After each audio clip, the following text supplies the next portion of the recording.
आपल्या हिंदू संस्कृतीमध्ये ना खूप असे सणवारे असतात आणि प्रत्येक सणवाराचं आपलं आपलं एक वैशिष्ट्य असतं। त्यातलीच एक म्हणजे ना मकर संक्रांती आणि मकर संक्रांतीच्या आदल्या दिवशी असते ती भोगी।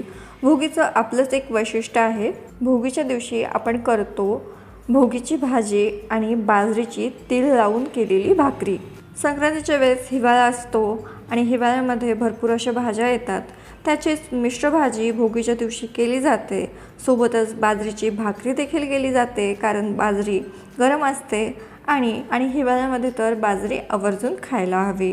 तर आज आपण भोगीची भाजी कशी बनवायची आणि त्याचबरोबर तीळ लावून केलेली बाजरीची भाकरी हे दोन्ही रेसिपी पाहणार आहोत। तर व्हिडिओ शेवटपर्यंत नक्कीच बघा आणि जर तुम्ही माझ्या चॅनलवर नवीन असाल ना तर चॅनलला पटकन सबस्क्राईब करा।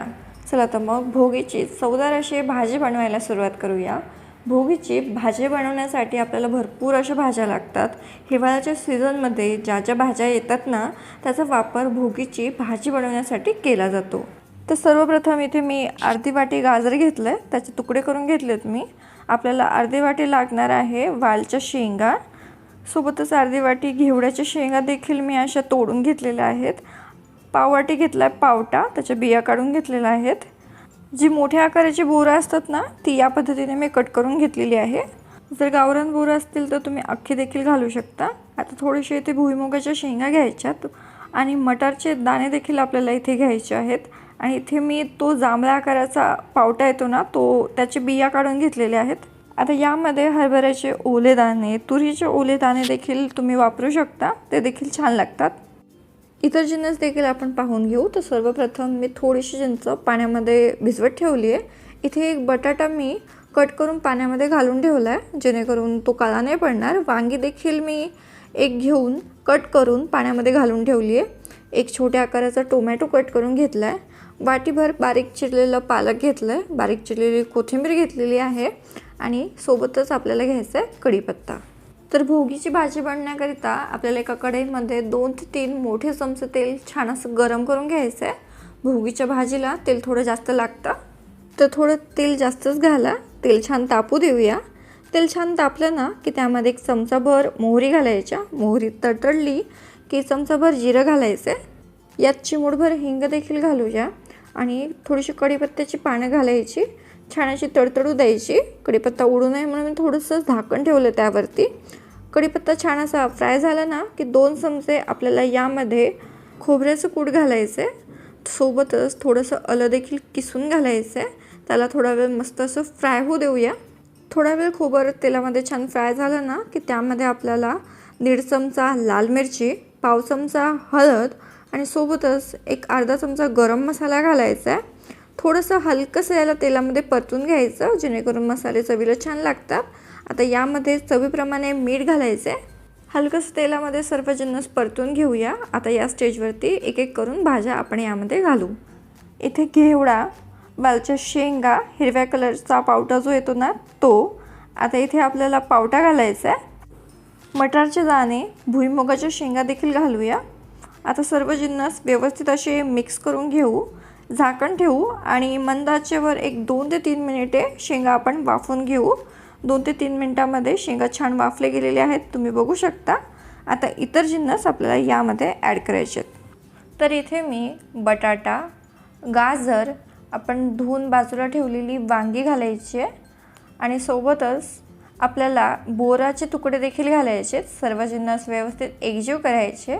परत एकदा झाकण ठेवायचं, मंद आचेवरती परत एक 3 ते 4 मिनिटांसाठी भाज्या वाफवून घ्यायचे।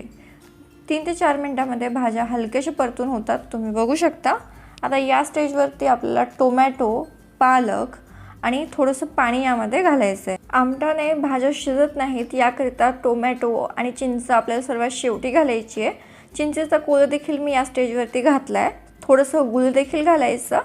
आता भाजीला एक उकळी येऊ द्यायची आहे। भाजीला उकळी आली ना की झाकण ठेवायचं, मंद आचेवर 3 ते 4 मिनिटे भाजी छान अशी शिजवून घ्यायची आहे। 3 ते 4 मिनिटांमध्ये भाजी व्यवस्थित शिजून होते, तुम्ही बघू शकता। आता भोगीची भाजी आहे म्हटल्यावर यामध्ये तिळाचं कूट नक्कीच जाईल। तर या स्टेजवरती 2 चमचे तिळाचं कूट, सोबतच 2 चमचेच आपल्याला यामध्ये शेंगदाण्याचं कूट देखील घालायचं आहे। सर्व जिन्नस व्यवस्थित मिक्स करायचे आणि झाकण ठेवून फक्त 1-2 मिनटाकरिता आपण ही भाजी शिजवून घेऊया। 2 मिनटामध्ये इथे आपली चविष्ट अशी भोगीची भाजी बनून तयार होते। सर्वात शेवटी बारीक चिरलेली कोथिंबीर घालून याला गार्निश करून घेऊया। भाजी तर तयार आहे, पण खाणार कशासोबत? चला तर मग तीळ लावून केलेली बाजरीची भाकरी बनवायला सुरुवात करू। तर सर्वप्रथम एका ताटामध्ये आपल्याला एक मुठभर एवढं एका भाकरीसाठी लागणारं पीठ घ्यायचं आहे। थोडं थोडं पाणी घालून हे पीठ आपल्याला मस्त असं मळून घ्यायचं। हाताने छान असं पीठ मळून घ्यायचं जेणेकरून भाकरी छान मऊ होते। जर तुम्हाला ज्वारीची भाकरी जमत नसेल ना, तर तुम्हाला बाजरीची भाकरी नक्कीच जमेल, कारण बाजरीचं पीठ थोडंसं चिकट असतं, जेणेकरून आपल्याला ही भाकरी सहज करता येते।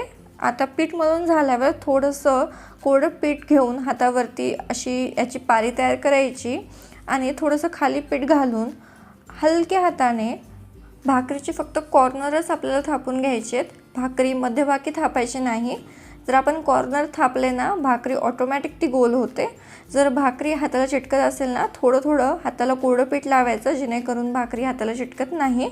काही वेळातच तुम्ही बघू शकता इथे आपली मस्त अशी भाकरी थापून तयार आहे।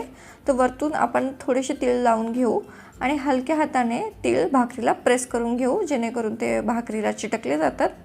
चला तर इथे मस्त अशी भाकरी थापून झालेली आहे। आता इकडे मी तवा गॅसवरती मस्त असा गरम करून घेतला आहे, तुम्ही बघू शकता। तयार केलेली भाकरी तव्यावरती टाकून घ्यायची। भाकरीच्या मागच्या साईडला पाणी लावायचे। छान असं पाणी कोपऱ्याने मस्त लावून घ्यायचं।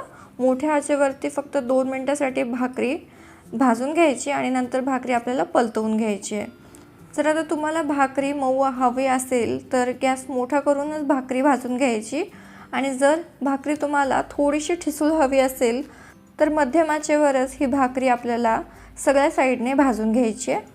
भाकरी भाजून झाली ना की ती पलटून घेऊया।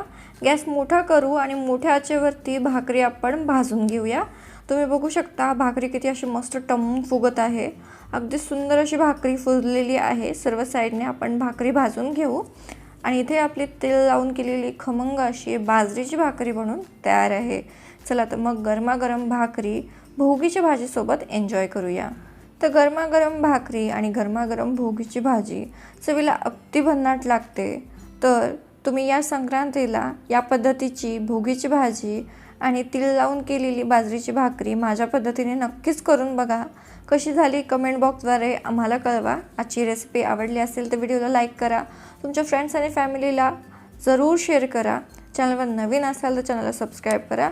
लवकरच भेटूया अशाच एका नवीन रेसिपीसोबत। तोपर्यंतसाठी धन्यवाद।